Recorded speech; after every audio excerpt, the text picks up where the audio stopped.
नमस्कार जय जगन्नाथ आम चैनल को आपण मानकु बहुत बहुत स्वागत। कपतिर तीनोटी प्रश्न। प्रथम, कहार भाग्यर किए खाए। द्वितीय, दुनिया रे सबुठारु बलवान किए। तृतीय, जिए निजर कथारु ओहरी जाए तार फलाफल कौन हुए। गोटिए समयर कथा। गोटिए जंगल रे गोटिए बुढ़ा बरगछ थिला। ସେହି ଗଛ ଉପରେ ଗୋଟିଏ କପୋତ ଏବଂ କପୋତୀ ଯୋଡ଼ା ରହୁଥିଲେ। ଥରେ ଥଣ୍ଡାର ସମୟ ଥିଲା। ବହୁତ ଥଣ୍ଡା ପଡ଼ୁଥିଲା। କପୋତ କପୋତୀ ଦୁହେଁ ଚୁପଚାପ ଗଛ ଉପରେ ବସିଥିଲେ। ଏହି ସମୟରେ କପୋତୀ ନିଜ ସ୍ୱାମୀଙ୍କୁ କହିଲା, ସ୍ୱାମୀ, ମୋ ମନରେ ତିନୋଟି ପ୍ରଶ୍ନ ଉଠୁଛି। ଦୟାକରି ମୋ ପ୍ରଶ୍ନର ଉତ୍ତର ଦିଅନ୍ତୁ। ଏହା ଶୁଣି କପୋତ କହିଲା, ପ୍ରିୟେ, ତୁମ ମନରେ ଏପରି କେଉଁ ପ୍ରଶ୍ନ ଉଠିଛି? ବିନା ଦ୍ୱନ୍ଦ୍ୱରେ ପଚାର। କପୋତୀ ଖୁସି ହୋଇ କହିଲା, ମୋର ପ୍ରଥମ ପ୍ରଶ୍ନ ହେଉଛି କାହାର ଭାଗ୍ୟର କିଏ ଖାଉଛି। ମୋର ଦ୍ୱିତୀୟ ପ୍ରଶ୍ନ ହେଉଛି ସଂସାରରେ ସବୁଠାରୁ ବଳବାନ କିଏ। ମୋର ତୃତୀୟ ପ୍ରଶ୍ନ ହେଉଛି ଯିଏ ନିଜର କଥାରୁ ଓହରି ଯାଏ ତାର ଫଳାଫଳ କ'ଣ ହୁଏ। ଏହାପରେ କପୋତ କହିଲା, ପ୍ରିୟେ, ତୁମର ଏହି ତିନୋଟି ପ୍ରଶ୍ନ ଅତ୍ୟନ୍ତ ଗୁରୁତ୍ୱପୂର୍ଣ୍ଣ ଅଟେ। କାରଣ ପ୍ରତ୍ୟେକ ବ୍ୟକ୍ତିଙ୍କ ପାଇଁ ଏହାର ଉତ୍ତର ଜାଣିବା ଜରୁରୀ। ତେଣୁ ଏହାକୁ ଧ୍ୟାନରେ ରଖି ମୁଁ ତୁମକୁ ଗୋଟିଏ କାହାଣୀ କହିବି। ସେହି କାହାଣୀରେ ତୁମେ ଏହି ତିନୋଟି ପ୍ରଶ୍ନର ଉତ୍ତର ପାଇଯିବ। ଦୟାକରି ଏହି କାହାଣୀକୁ ଧ୍ୟାନରେ ଶୁଣ। ଗୋଟିଏ ଜଙ୍ଗଲରେ ଗୋଟିଏ ବିରାଟ ବରଗଛ ଥିଲା। ସେହି ଗଛ ଉପରେ ଗୋଟିଏ ଶାଗୁଣା ବାସ କରୁଥିଲା। ସେହି ବରଗଛଠାରୁ ଅଳ୍ପ ଦୂରରେ ଥିବା ଗାତରେ ଗୋଟିଏ ସାପ ରହୁଥିଲା। ଦିନେ ଯେତେବେଳେ ସାପଟି ନିଜ ଗାତରୁ ବାହାରକୁ ଆସିଲା, ସେହି ସମୟରେ ହଠାତ୍ ବରଗଛ ଉପରେ ବସିଥିବା ଶାଗୁଣାଟି ତା ଉପରକୁ ଆକ୍ରମଣ କରିଲା। ଯେହେତୁ ସାପଟି ଅଳ୍ପ ବାହାରକୁ ଆସିଥିଲା, ତେଣୁ ସେ ସଙ୍ଗେ ସଙ୍ଗେ ନିଜ ଗାତ ଭିତରକୁ ପଶିଗଲା। କିଛି ସମୟ ପରେ ସେ ସାପଟି ବାହାରକୁ ଆସିବା ପାଇଁ ପ୍ରୟାସ କରିବା ସମୟରେ ଶାଗୁଣାଟି ପୁଣି ତା ଉପରକୁ ଆକ୍ରମଣ କରିଲା। କିନ୍ତୁ ଏଇଥର ବି ସାପଟି ନିଜ ଜୀବନ ବଞ୍ଚାଇ ଗାତ ଭିତରକୁ ଚାଲିଗଲା।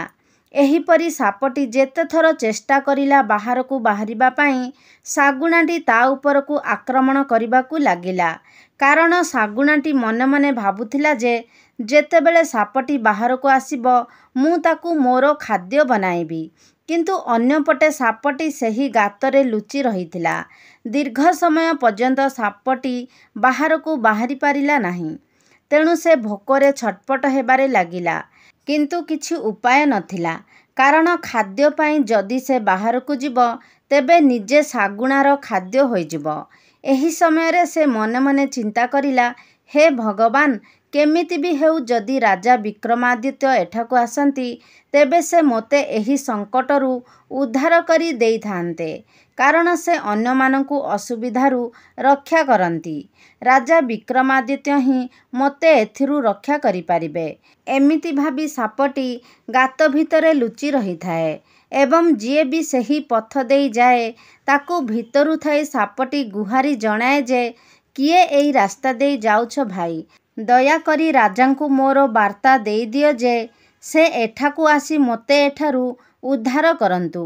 ସଭିଏଁ ଏହି ଗାତ ଭିତରୁ ସାପର କଥା ଶୁଣି ନ ଶୁଣିବା ପରି ଚାଲି ଯାଉଥିଲେ। କିନ୍ତୁ ସାପର ସୌଭାଗ୍ୟ ଯେ ଦିନେ ରାଜା ବିକ୍ରମାଦିତ୍ୟ, ଯିଏ ଅନ୍ୟମାନଙ୍କ ଦୁଃଖ ଦୂର କରୁଥିଲେ, ସେ ଜଙ୍ଗଲରେ ଶିକାର କରିବା ପାଇଁ ସେଇ ରାସ୍ତା ଦେଇ ଯାଉଥିଲେ। ଯେତେବେଳେ ସାପଟି ଜାଣିବାକୁ ପାଇଲା ଯେ କେହି ଜଣେ ଏହି ରାସ୍ତା ଦେଇ ଯାଉଛନ୍ତି, ସେ ଏଇଥର ମଧ୍ୟ ଗାତ ଭିତରୁ କହିବାକୁ ଲାଗିଲା, ଭାଇ, କିଏ ଯାଉଛ? ଦୟାକରି ରାଜା ବିକ୍ରମାଦିତ୍ୟଙ୍କୁ ଏଠାକୁ ଆସିବାକୁ କହିଦିଅ। ମୁଁ ବହୁତ ଅସୁବିଧାରେ ଅଛି। ମୁଁ ତୁମ ପାଖରେ ସାରା ଜୀବନ ଋଣୀ ହୋଇ ରହିବି। ଯେତେବେଳେ ରାଜା ବିକ୍ରମାଦିତ୍ୟ ଏହା ଶୁଣିଲେ, ସେ କହିବାକୁ ଲାଗିଲେ, ସର୍ପରାଜ, ରାଜା ବିକ୍ରମାଦିତ୍ୟଙ୍କ ସହ ତୁମର କ'ଣ ସମ୍ପର୍କ ଅଛି? ତାଙ୍କ ପାଖରେ ତୁମର କ'ଣ କାମ ଅଛି? ଏହା ଶୁଣି ସାପଟି କହିଲା, ଦେଖ ଭାଇ, ରାଜା ବିକ୍ରମାଦିତ୍ୟ ଅନ୍ୟମାନଙ୍କ ଦୁଃଖ ଦୂର କରନ୍ତି। ମୁଁ ମଧ୍ୟ ବହୁତ ଦୁଃଖିତ। କାରଣ ବହୁତ ଦିନ ଧରି ଏହି ଗାତ ଭିତରେ ପଡ଼ି ରହିଛି। ଯେତେବେଳେ ବି ମୁଁ ଏହି ଗାତରୁ ବାହାରକୁ ଆସିବା ପାଇଁ ଚେଷ୍ଟା କରୁଛି, ସେତେବେଳେ ଏହି ବୃକ୍ଷ ଉପରେ ବାସ କରୁଥିବା ଶାଗୁଣାଟି ମୋ ଉପରକୁ ଆକ୍ରମଣ କରୁଛି। ମୁଁ ବହୁତ କଷ୍ଟରେ ଅଛି। ଏହାପରେ ରାଜା ବିକ୍ରମାଦିତ୍ୟ କହିଲେ, ହେ ସର୍ପରାଜ, ମୁଁ ନିଜେ ରାଜା ବିକ୍ରମାଦିତ୍ୟ। ମୋତେ କୁହ, ମୁଁ କିପରି ତୁମର ସମସ୍ୟାର ସମାଧାନ କରିପାରିବି? ଏହାପରେ ସାପଟି ଖୁସି ହୋଇ କହିବାକୁ ଲାଗିଲା, ହେ ମହାରାଜ, ଆପଣ ଯେପରି ଠିକ୍ ଭାବିବେ ସେପରି କରନ୍ତୁ, କିନ୍ତୁ ଏହି ଶାଗୁଣାଠାରୁ ମୋତେ ରକ୍ଷା କରନ୍ତୁ। ଏହାପରେ ରାଜା ବିକ୍ରମାଦିତ୍ୟ ପୁଣି କହିଲେ, ଠିକ୍ ଅଛି ସର୍ପରାଜ, ମୁଁ ତୁମକୁ ଏଠାରୁ ନେଇ ଜଙ୍ଗଲର ଆରପଟେ ଛାଡ଼ିଦେବି। କିନ୍ତୁ ସାପଟି କହିଲା, ମହାରାଜ, ଯେତେବେଳେ ଆପଣ ମୋତେ ଛାଡ଼ିବେ, ସେହି ଶାଗୁଣା ଆମକୁ ଦେଖିନେବ ଏବଂ ସୁଯୋଗ ମିଳିବା ମାତ୍ରେ ସେ ମୋତେ ହତ୍ୟା କରିବ। ତେଣୁ ଦୟାକରି ମୋତେ କିଛି ସମୟ ପାଇଁ ଆପଣଙ୍କ ଉଦର ଭିତରେ ରହିବାକୁ ଅନୁମତି ଦିଅନ୍ତୁ। ସେଇ ଶାଗୁଣା ଜାଣିପାରିବ ନାହିଁ ଯେ ମୁଁ କୁଆଡ଼େ ଗଲି ଏବଂ ମୁଁ ଆପଣଙ୍କ ସହିତ ଏହି ଜଙ୍ଗଲରୁ ବହୁତ ଦୂରକୁ ଚାଲିଯିବି। ଆଗକୁ ଯିବା ପରେ ମୁଁ ଆପଣଙ୍କ ପେଟରୁ ବାହାରି ଆସିବି। ଏହାପରେ ରାଜା ବିକ୍ରମାଦିତ୍ୟ କହିଲେ, ଠିକ୍ ଅଛି ସର୍ପରାଜ, ତୁମେ ମୋ ପେଟକୁ ପ୍ରବେଶ କର। ରାଜା ବିକ୍ରମାଦିତ୍ୟ ନିଜର ମୁଖ ଖୋଲିଲେ ଏବଂ ସେହି ସାପଟି ରାଜା ବିକ୍ରମାଦିତ୍ୟଙ୍କ ମୁଖ ଦେଇ ଉଦର ମଧ୍ୟକୁ ପ୍ରବେଶ କରିଲା ଓ ସେଠାରେ ବସିଗଲା। ଏହାପରେ ରାଜା ବିକ୍ରମାଦିତ୍ୟ ଜଙ୍ଗଲ ଭିତରେ ବହୁ ଦୂରରେ ଗୋଟିଏ ସୁରକ୍ଷିତ ସ୍ଥାନରେ ପହଞ୍ଚିବା ପରେ ସାପକୁ କହିଲେ, ହେ ସର୍ପରାଜ, ବର୍ତ୍ତମାନ ତୁମେ ମୋ ପେଟରୁ ବାହାରି ଆସ। ଏହା ଏକ ନିଛାଟିଆ ଜଙ୍ଗଲ। ଏଠାରେ ତୁମର କୌଣସି କ୍ଷତି ହେବ ନାହିଁ। ସେ ଶାଗୁଣା ତୁମକୁ ଆକ୍ରମଣ କରିପାରିବ ନାହିଁ। କିନ୍ତୁ ଏଠାରେ ସାପଟି ନିଜ ଦେଇଥିବା କଥାରୁ ଓହରିଗଲା ଓ କହିଲା, ମହାରାଜ, ବର୍ତ୍ତମାନ ମୁଁ ଆପଣଙ୍କ ଉଦର ଭିତରୁ ବାହାରକୁ ଆସିବି ନାହିଁ। ମୁଁ ଏଠାରେ ବହୁତ ଭଲରେ ଅଛି। ସାପର ଏପରି କଥା ଶୁଣି ରାଜା ବିକ୍ରମ ଚିନ୍ତିତ ହୋଇ କହିଲେ, କାହିଁକି ସର୍ପରାଜ, ତୁମେ ତ ମୋତେ ପ୍ରତିଶ୍ରୁତି ଦେଇଥିଲ ଯେ ସୁରକ୍ଷିତ ଜାଗାରେ ପହଞ୍ଚିବା ପରେ ତୁମେ ମୋ ଉଦର ଭିତରୁ ବାହାରି ଆସିବ। ବର୍ତ୍ତମାନ କାହିଁକି ନିଜ କଥାରୁ ଓହରି ଯାଉଛ? କିନ୍ତୁ ସାପଟି ନିଜ ଜିଦ୍ରେ ଅଟଳ ହୋଇ କହିଲା, ଯେଉଁ ସୁଖ ଆପଣଙ୍କ ଏହି ଉଦରରେ ଅଛି, ତାହା କୌଣସି ଜାଗାରେ ମିଳିବ ନାହିଁ। ଏଠାରେ ନା ଖାଦ୍ୟ ଖୋଜିବାର ଚିନ୍ତା ଅଛି, ନା କାହାର ଆକ୍ରମଣର ଭୟ ଅଛି। ତେଣୁ ମୁଁ ଆପଣଙ୍କ ଉଦର ଭିତରୁ କେବେ ବି ବାହାରକୁ ଆସିବି ନାହିଁ। ଏହା ଶୁଣି ରାଜା ବିକ୍ରମାଦିତ୍ୟ ମନେ ମନେ କ'ଣ କରିବେ ଭାବିବାକୁ ଲାଗିଲେ। ଏପଟେ ସାପର ବିଷର ପ୍ରଭାବ ଯୋଗୁଁ ମହାରାଜାଙ୍କର ଶରୀରରେ କୁଷ୍ଠବଧ ବାହାରିବା ଆରମ୍ଭ ହେଲା। ସେ ଚିନ୍ତା କରିଲେ, ଏହି ଅବସ୍ଥାରେ ରାଜଧାନୀ ଯିବା ସମ୍ଭବ ନୁହେଁ, କାରଣ ମୁଁ ଏହାର ସମାଧାନ ବିଷୟରେ ନିଶ୍ଚିନ୍ତ ନୁହଁ।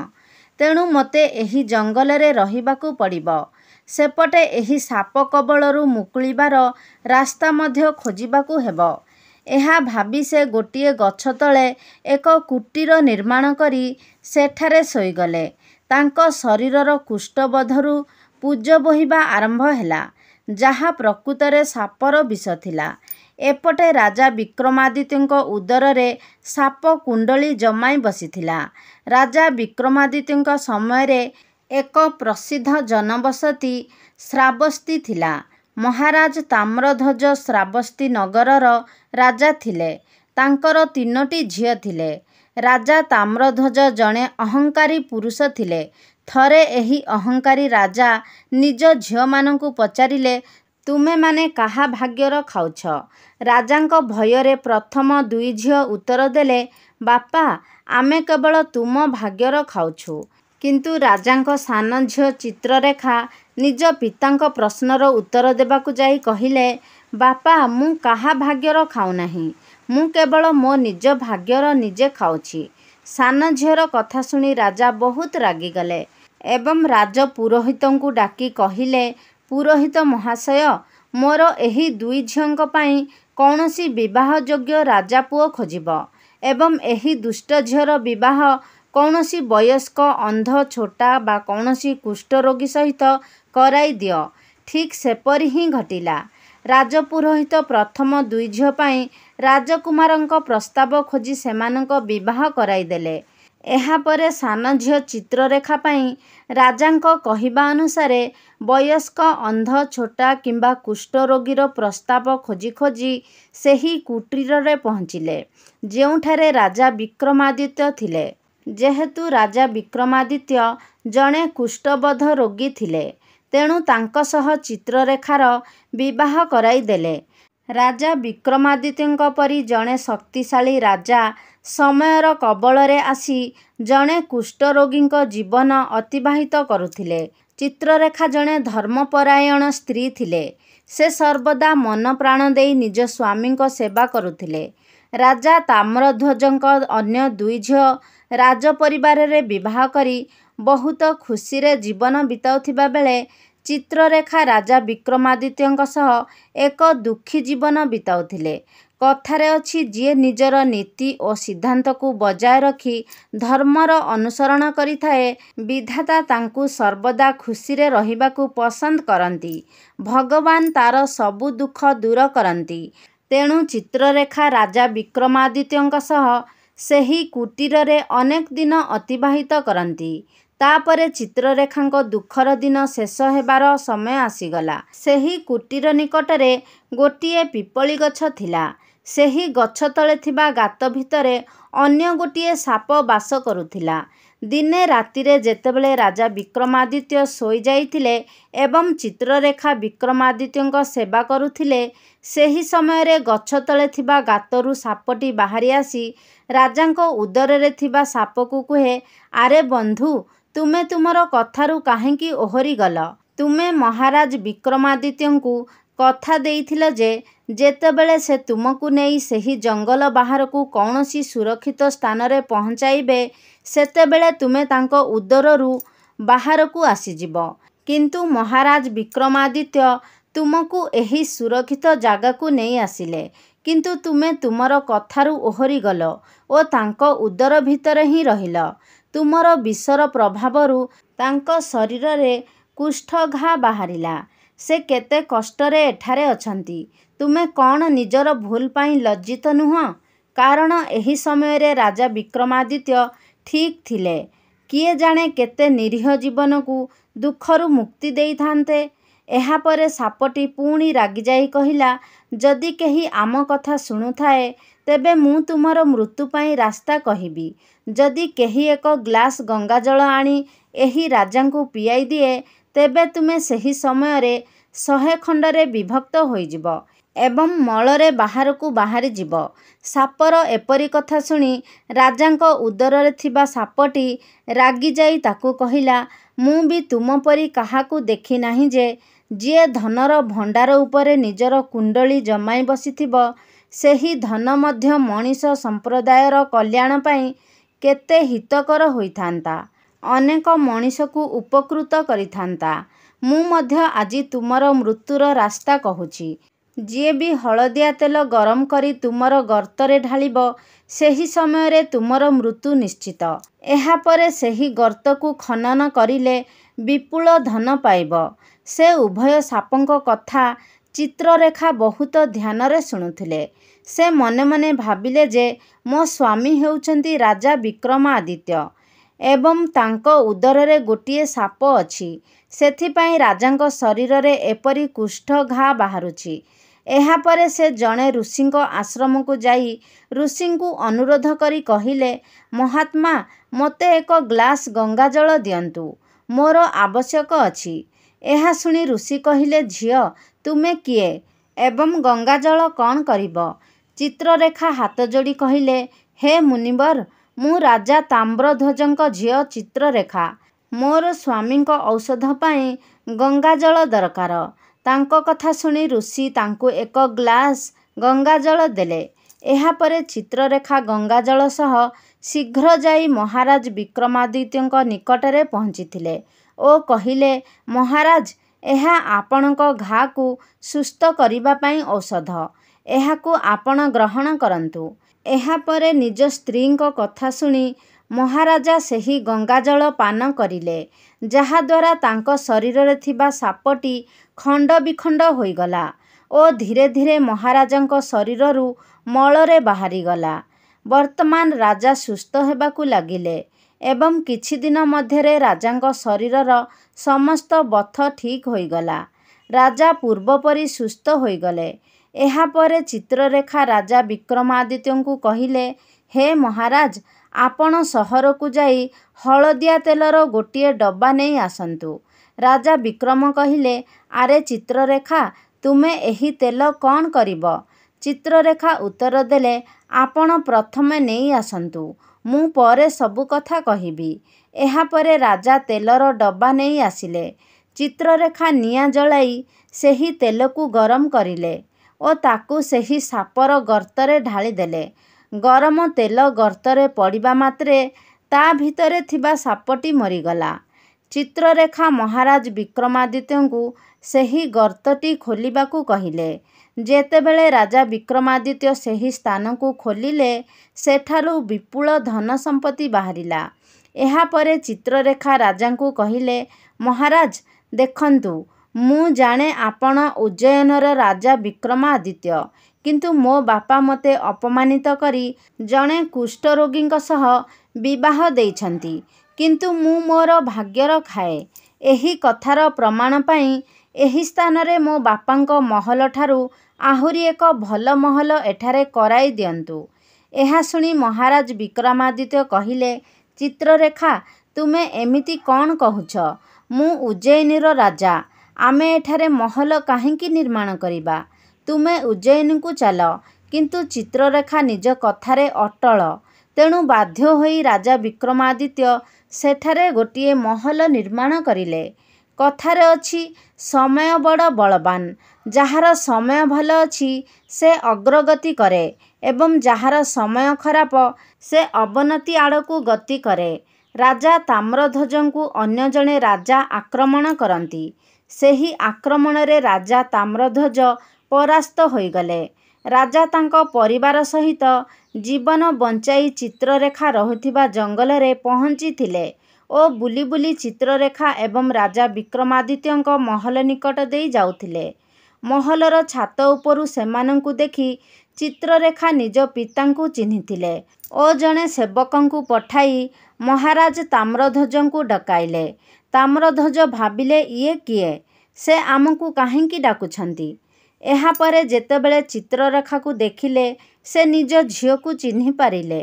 ଚିତ୍ରରେଖା ପାଦ ଛୁଇଁ ମୁଣ୍ଡ ନୁଆଁଇ ନିଜ ପିତାଙ୍କୁ ପ୍ରଣାମ କରିଲେ ଓ କହିଲେ, ବାପା, ମୁଁ ଆପଣଙ୍କ ସେଇ ଝିଅ ଯାହାକୁ ଆପଣ ଜଣେ କୁଷ୍ଠରୋଗୀ ସହ ବିବାହ କରାଇଥିଲେ। କିନ୍ତୁ ମୁଁ ଆପଣଙ୍କୁ କହିଥିଲି ଯେ ମୁଁ ମୋ ଭାଗ୍ୟର ଖାଉଛି। ତେବେ ମୋତେ ଦେଖନ୍ତୁ, ମୁଁ ମୋର ଭାଗ୍ୟର ହିଁ ଖାଉଛି, ଆପଣଙ୍କ ଭାଗ୍ୟର ନୁହେଁ। ଦେଖନ୍ତୁ, ମୋ ଭାଗ୍ୟରେ ଜଣେ ସମ୍ରାଟ ଥିଲେ। ମୁଁ ଆଜି ଉଜ୍ଜୟିନୀର ରାଜା ବିକ୍ରମାଦିତ୍ୟଙ୍କ ପତ୍ନୀ। ନିଜ ଝିଅର ଅବସ୍ଥା ଦେଖି ଓ ତା'ର କଥା ଶୁଣି ତାମ୍ରଧ୍ୱଜ ମନେ ମନେ ଲଜ୍ଜିତ ହେଲେ। ନିଜ ଘୃଣ୍ୟ ଅପରାଧ ପାଇଁ ନିଜ ଝିଅକୁ କ୍ଷମା ମାଗିଲେ। ତେଣୁ ସଂସାରରେ ସବୁଠାରୁ ବଳବାନ ହେଉଛି ସମୟ। ଦ୍ୱିତୀୟତଃ, ପ୍ରତ୍ୟେକ ବ୍ୟକ୍ତି ନିଜ ନିଜ ଭାଗ୍ୟର ହିଁ ଖାଇଥାନ୍ତି, କେହି କାହା ଭାଗ୍ୟର ଖାଆନ୍ତି ନାହିଁ। କାରଣ ଖାଦ୍ୟର ଦାନା ଦାନାରେ ଲେଖା ଥାଏ ଯେ ତାକୁ କିଏ ଖାଇବ। ଆମେ କାହାକୁ ଖାଇବାକୁ ଦେବା ପାଇଁ କିଏ? ଦେବାବାଲା ତ ଜଣେ, ସେ ହେଉଛନ୍ତି ପ୍ରଭୁ ଶିବଶଙ୍କର। ତୃତୀୟଟି ହେଲା, ନିଜ କଥାରୁ ଓହରି ଯାଇଥିବା ବ୍ୟକ୍ତିର ନିରାଶ ନିଶ୍ଚିତ। ଯେପରି ରାଜା ବିକ୍ରମାଦିତ୍ୟଙ୍କ ଉଦରରେ ଥିବା ସାପର ବିନାଶ ହୋଇଥିଲା, ଏହିପରି ଭାବରେ ରାଜା ବିକ୍ରମାଦିତ୍ୟ ଏବଂ ତାଙ୍କ ପତ୍ନୀ ଚିତ୍ରରେଖା ରାଜା ତାମ୍ରଧ୍ୱଜଙ୍କୁ ସ୍ୱାଗତ କରିଲେ ଓ ନିଜ ସହିତ ଉଜ୍ଜୟିନୀ ନେଇଗଲେ। ସେଠାରେ ପରେ ରାଜା ବିକ୍ରମାଦିତ୍ୟ ନିଜର ସୈନ୍ୟବାହିନୀ ତାମ୍ରଧ୍ୱଜଙ୍କ ସହ ପଠାଇ ସେହି ରାଜାଙ୍କୁ, ଯିଏ ତାମ୍ରଧ୍ୱଜଙ୍କୁ ଆକ୍ରମଣ କରିଥିଲେ, ତାଙ୍କୁ ପରାସ୍ତ କରିଥିଲେ ଓ ତାମ୍ରଧ୍ୱଜ ନିଜ ରାଜ୍ୟ ଫେରି ପାଇଲେ। ସମସ୍ତେ ଖୁସିରେ ରହିଲେ। ତ ସାଙ୍ଗମାନେ, ଆଜିର ଏହି କାହାଣୀଟି ଏଇଠି ସମାପ୍ତି କରିବା। ଆଜିର ଏହି କାହାଣୀ ଭିଡ଼ିଓଟି ଯଦି ଆପଣମାନଙ୍କୁ ଭଲ ଲାଗିଛି ତାହେଲେ ଲାଇକ୍ କରିବେ, ସେୟାର କରିବେ। ଆମ ଚ୍ୟାନେଲକୁ ଯଦି ସବସ୍କ୍ରାଇବ୍ କରିନାହାନ୍ତି ତାହେଲେ ସବସ୍କ୍ରାଇବ୍ କରିବେ। ସର୍ବେ ଭବନ୍ତୁ ସୁଖିନଃ। ଧନ୍ୟବାଦ।